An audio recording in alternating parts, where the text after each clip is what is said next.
So full lower body day, the GBRS performance program, we're gonna start out on the ground, moving the hips, working our way up to our feet, working that elastic component of that lower leg, then starting out our primary strength block with a unilateral movement, a Bulgarian split squat, transitioning to a bilateral squat, then going to a pairing of a squat and hamstring curl, working to a mobility exercise of loading that Zercher position to a deep range of motion. Let's jump in this. Starting out on the ground with these shin box rotations, DJ's just trying to stay in a stationary position with his hips, and from there he's pivoting on his feet, primarily trying to keep his heels in the same spot, moving through internal and external rotation of the hips, using his hands as a guide to keep his posture nice and upright as he moves throughout these ranges of motion. What are you checking for when you're moving back and forth? Just overall my hip mobility. If I'm sitting in a car a long time, long travel, I get done, feels like everything in my glutes really lock up, my lower back gets tight, and then this is my cure-all for anything hip mobility-wise. I do it every morning. I've heard you mention in the past that this is your like internal diagnostic. Like even when I don't have this program, I'll see DJ moving around on the ground, just kind of feeling through spots a little bit. And what are you just checking on things? Just everything from tight hip flexors, tight glutes, anything that could be limiting my range of motion because I've always had hip issues, and motionless lotion applied daily. So for me, it's just how much am I gonna be able to push today, and then how much resistance am I gonna have just in my body. We try to do deep squats. We try to do a lunge pattern. I'm really tightening the hip flexors. I take a couple extra minutes and really try to loosen up. That way I'm not having to sacrifice some movement because of a lack of range of motion. That's adamant every day. I do like when this movement is prescribed, he's performing it textbook right now, but I'll see DJ sometimes kind of wiggling through, kind of leaning forward, like how you kind of do it. You'll see him kind of reach, getting a little bit deeper stretch in the glutes. Maybe he kind of twists his body a little bit, contorts, use his body's own leverage points to create more tension on these tissues. But this is just something he's done by increasing his training age, performing these movements so much. He has this sort of internal check where he knows what things are supposed to feel like, and from there he can kind of explore on its own. And when that piriformis gets really, really tight, when I lean over in here, if I think about my right glute and I try to bring it up to the ceiling, I get a huge stretch that I feel like I can't get anywhere else. So that's kind of exploring that option. Just lean forward just a little bit. I try to take that hip and try to just add a little more pressure into it. It really just opens up the hips for me. And then from there, transitioning with this shin box setup to now finding some internal rotation. So now you'll see DJ kind of lift his leg up in the air, and from there he's finding internal rotation of the hip, which is definitely something we see constantly limited, not only in general population, but specifically in the tactical population when it comes to our hips, our spine, our posture. So something we want to constantly improve on, and we're already in this setup, so it kind of gives us a good option to kind of add some value through some shapes that we are already kind of exploring. What do you feel when you touch on this one?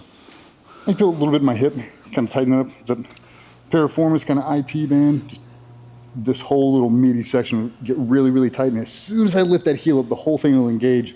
And I kind of let it relax here for a minute. I can feel the tension build, add another inch or so. And then as I start to feather off the gas and lower my foot back down to the ground, I can feel the whole thing kind of release up. Come up, I see where I was the last time. Can I add another inch to it? Hold it, hold it, hold it. Safely out of it, switch. That isometric is just a low-level way for us to strengthen that area and bolster that tissue from a pretty setup that's not too crazy. DJ right there just kind of passively lifted his foot up in the air, maybe find a different range of motion, and now we can strengthen it by holding that isometric setup. In the past, we've even kind of pulled him a little bit further, getting a little bit higher into this passive range of motion here, and then just kind of slowly letting off, having him hold this position, kind of gain strength through this range of motion that we're trying to improve on. Working up to our feet, even though we are in the tactical profession, we definitely still want to make sure we're being athletic, challenging ourselves with elastic type movements. So these are some movements we've been exploring, getting outside of just that sagittal plane, but working laterally in the frontal plane. So these are going to be our lateral hops here. Before this, if you wanted to start with just kind of bouncing your feet around to kind of warm up that lower leg complex, kind of get that elasticity moving. Definitely something I noticed, especially as people get older in their careers, is we just stop jumping. We stop being plyometric, we stop being explosive, and then unfortunately the job dictates you might have to do that, and if you haven't trained that attribute, then you see yourself going like, oh, we're grabbing something or pulling a hamstring. So we definitely want to make sure we're challenging those positions. Sure. I really like these lateral hops because as soon as my feet touch, I have to redirect. Jump off the back of a truck, you land, you immediately got to change direction and go. It's a really good, safe way to practice these things. Doesn't have to be, 9-foot lateral jumps. Start off really, really small, build a connection to the ground, change direction, change direction. As soon as I touch them, redirect them. And for me, it just builds a confidence in it. You're moving around the house, just anything else, but it's a safe way to do it. I know a lot of people, they really try to maximize the broad jump or the side jumps. nice and easy, build into it, build momentum. Now we start to add the distance into it. Let's show him that. So you already warmed up his legs kind of in a stationary position, and now he's just gonna kind of work that lateral line, challenging that frontal plane, getting explosive. He's not letting his heels touch the ground. He's working side to side, trying to get a little bit further each time, but still keeping some space between his feet and his knees. Let's get 3 more. 1, 2, 3. Reset. We don't want to be one-trick ponies and only be able to jump straight up and down or even jump forward. So this is something we've kind of integrated, trying to work that lateral line, like DJ said, moving around a room, moving around a hallway. You're not just going to be always running straight down. You're going to need to change, redirect, turn 90 degrees, 180-degree turns. Make sure we train it all. Yep. One of the big things is a lot of times you can't control the floor you're on. Super slick, you step on we've seen it in the range, you're getting real dynamic, you slip on a piece of brass and you really lose your balance. This is a really good way to connect, and I immediately have to lock everything down. Transition back and forth. I didn't even think about that. Losing footing and then having to catch. That's a plyometric in itself. Losing footing, having to redirect and come off. That's think about like a tile floor, depending on the shoes you have on. The number one we see is guys with sand on their shoes. You go into intermediate tile floor, I take a hard 90, now my foot slips out. Can I still maintain my posture? Can I get out of that position? Yeah. It's one of the reasons for training. That was kind of a lower level plyometric, that power. Now we're going to kind of speed that up with our TRX squat jumps. So now the main focus is putting as much force into the ground as possible and then decelerating, redirecting that force back up. So we're going to use a TRX here just to kind of give us an assist to kind of pull out of the hole, and then as well put more force into the ground and jump a little bit higher, so we put more force into the ground. When you're landing, you trying to land on the balls of your feet? You're trying to go flat foot? It's kind of like I'm trying to find my midfoot, because I don't want to crash my heel to the ground, but as well, if my heel's on the ground, I'm on the brakes. Yep. I want to be on the gas. So I want to be more on the front side of my foot, the forefoot, but as well, I don't want to land on the balls of my feet. For me, it feels a little bit uncomfortable. Yep. 240 pounds down on balls of my feet for 10 reps kind of feels like a lot. So it's kind of like I'm trying to hit the balls of my feet, my forefoot, midfoot, then my heel kind of goes to the ground as I decelerate into the squat, and then redirect that right back up. I'm trying to do almost the reverse of moving and shooting. We hit the heel and we rotate onto our toes. I'm trying to do it in reverse. I try to hit the ball of my foot, and as soon as I redirect, as soon as the whole foot hits the ground. So like that feathering concept you've talked about? Well, I try to land there, and as soon as I redirect, I'm trying to rebound out of it. That makes sense. So DJ's gonna set up, hands up on the TRX. He's kind of in a vertical position here. And from here, he's just gonna go into a squat, get a good counter movement, and then redirect it right back up. Using the TRX to kind of pull him up, put more force in the ground, so he's kind of jumping up higher. Now he has more force to redirect at the bottom. Let's get 3 more. 1, 2, 3, reset. Strong work. So lower level plyometrics into a lot of power expression. And once again, we're gonna start out our big strength movement with a unilateral move, a Bulgarian split squat. So I wanna prime that with a power movement of a split squat drop. So DJ's gonna start with that same elastic component of bouncing around on his feet, and then he's just gonna decelerate and redirect that split squat, jump right back up to 2 feet. So he's decelerate up, and decelerate up, and decelerate up. One more, decelerate up, reset. Plyometrics, power movements, is not just from a bilateral stance or a sagittal line, challenging that frontal plane, and as DJ's shown here, being in a single leg position, because if you're moving around a room or whatnot, you're probably not gonna have the option to stop on a dime on 2 legs. You're gonna be moving, you're gonna have to cut off 1 leg and get out of a position, so I like including these for that reason. And to really build that confidence, I can change my height, I can drop down on 1 knee, I can explode out of it. You get in some very precarious situations in reality. Now can we get out of that position now that we've got into it? It's really why I like the movement. And DJ's talked about adding more athleticism into our training, just trying to encompass and fill the cracks of voids that we may have with our typical strength and conditioning. Watching him move around and shoot, and then as well the field work we've done, it's just finding, hey, how can we add value to the program that we're already giving to so many people? And by adding these athletic prep movements, I think is really starting to fill those cracks of voids that we need. Absolutely. So for our first strength movement with this block that we're currently in, we're prioritizing unilateral setups. For this one, we're going with a Bulgarian setup. So we got this position about mid shin height. So if you don't have that, in the past, we've taken the barbell and put it across the rack, and then taken a foam roller or a yoga mat or something and put it around that. So you can still kind of have that support on the ankle rather than have your foot kind of dance around on that base of support. Yep. How do you feel about the Bulgarians, besides that they fucking suck?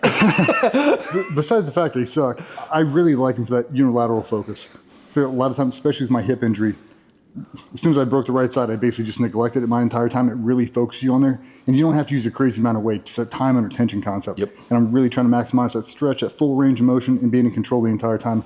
Really making sure I don't lose connection with my core, my lower back. I really don't want to have anything give out, especially if we start increasing these weights. Yep. So being smart throughout the entire thing. Let's jump and get to 8 of these to start out.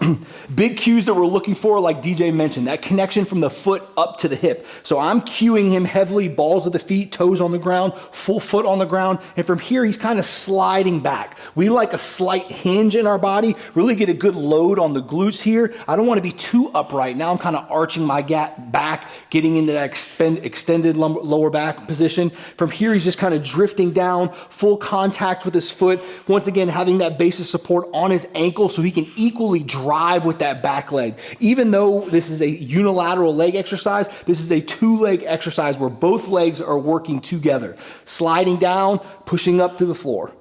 Sliding down, pushing up. One more. Sliding down, pushing up.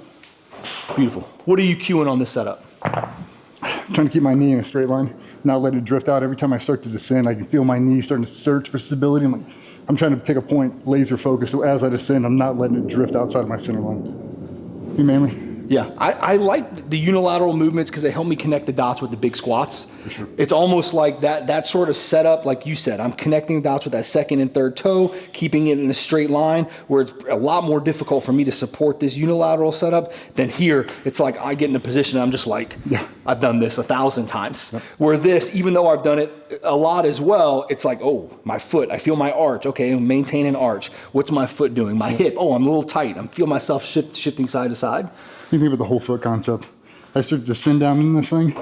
This whole thing starts to move, and you see my big toe start to come off the ground. It's like whole foot on the ground, knee in alignment between the second and third toe. Yeah, just trying to find stability wherever you can. Locked in. Absolutely. Now that we did that unilateral setup, now we're going to transition to more volume, so we're going to get that from a bilateral setup. So for our bilateral setup, I got back squat programmed to take some of the stress off DJ's back. We're going to go with our belt squat. We've also done a Hatfield squat in the past, kind of keep our posture upright to really get that volume. But since we have this tool, we're definitely going to use it. So we get a lot of questions about if you don't have access to an equipment or if you're working around with an injury. I can specifically say for DJ, when he hurt his shoulder, we prioritized the use of a belt squat quite a bit because he didn't have access to being able to use his arms. He couldn't hold that weight, but we still want to get the volume on the legs. So this was a great alternative. But if you don't have access to this, I've seen people dangle a dumbbell or a kettlebell below them. You could even go with a goblet squat or some side of put the landmine on your shoulder, but we're just looking for a bilateral squat loading the pattern.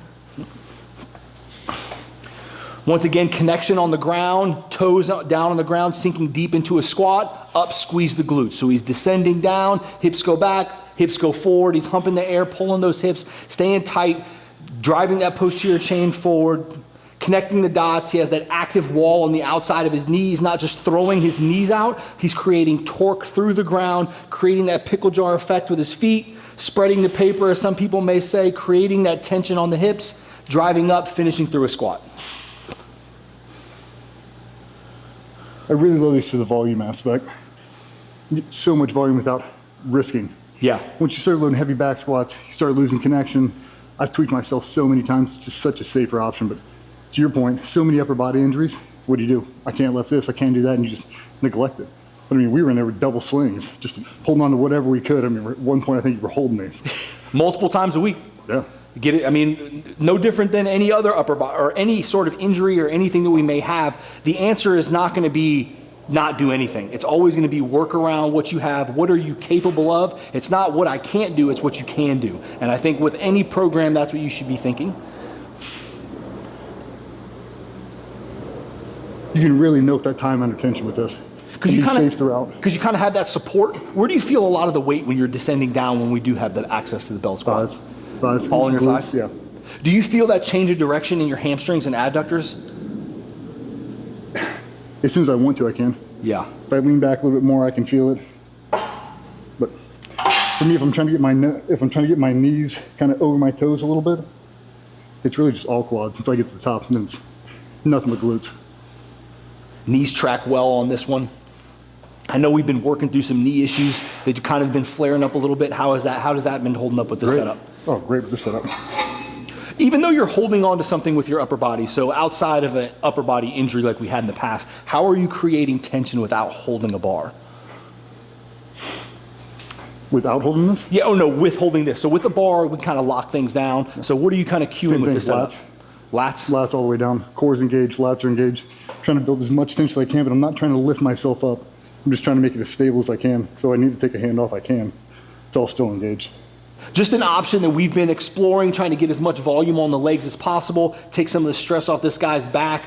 Definitely have a lot of pluses and positives. We will go back to Hatfield squats, but really taking a good run and putting some volume on the legs with this setup. It's a great machine, and I love it. Awesome. Bill squats was that.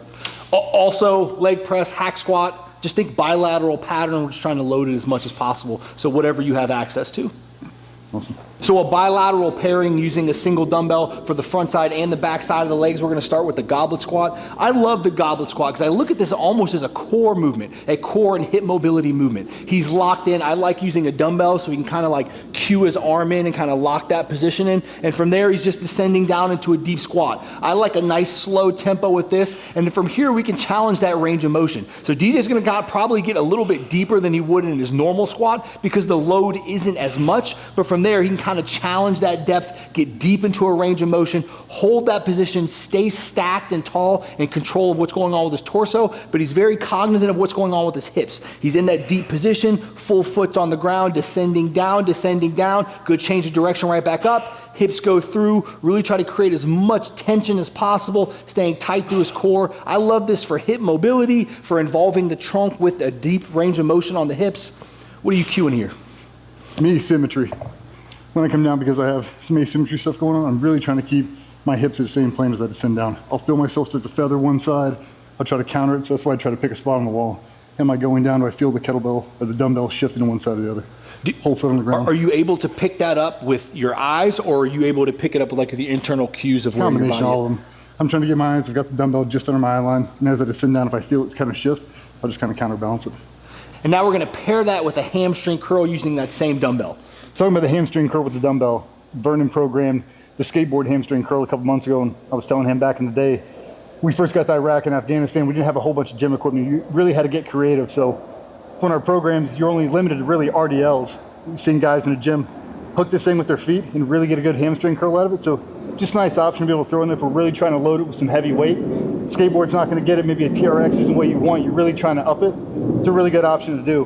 But one of the things I do to create stability is I reach my arms out and I create tension on my lats, try to drive my hip flexors into the ground. And then when I point my toes, I gently lift this thing off and I let all the pressure build to my hamstrings. As I go to curl it up, I extend it out with my toes, barely touching, right back into it. Extend it out, tension my lats, curl it back up. The slower you go, the harder it is. You can really, really load this thing. It's a really good isolation on hamstrings and a pretty safe maneuver. Not gonna lie, I did not like it when DJ did this because I had to do it after him, and this was a lot harder on my hamstrings than I anticipated. But like DJ said, he's cueing this no different than he's using a machine. He's creating tension through the ground to isolate that hamstring as much as possible, and from there he's just kind of working that hamstring through a knee flexion setup, letting that hamstring stretch, pulling it back in. Not easy, but it's definitely a good stretch. You can definitely feel the pump from it. And if you brace everything down, you really lock in the lats. You don't have to worry about that passive extension. I'm not trying to create stability from arching my back. I can lay all the way flat. I'm not doing anything except utilize my hamstrings. Really do just set up though. And this just really builds on the concepts that we talk about loading patterns and shapes, not being reliant on certain exercises. If we're just looking through a knee flexion hamstring exercise, this is a great alternative to a leg curl. We do have a leg curl machine now, but before we had that, or if we have a group of people, we don't have access to do one at a time. This is something we can get 8 people doing at a time, really fire up the hamstrings and get through a workout together. So rounding out the session with this movement, mobility training is strength training, a great way to load the hips, tie in core tension, staying stable through our core, really getting deep in the hips and loading that tissue. This to me is one of the best examples of connecting all the dots. Got to be strong, got to have power, got to have balance, got to have stability, and you got to be able to lock them all in simultaneously. You're really going to lose it quick.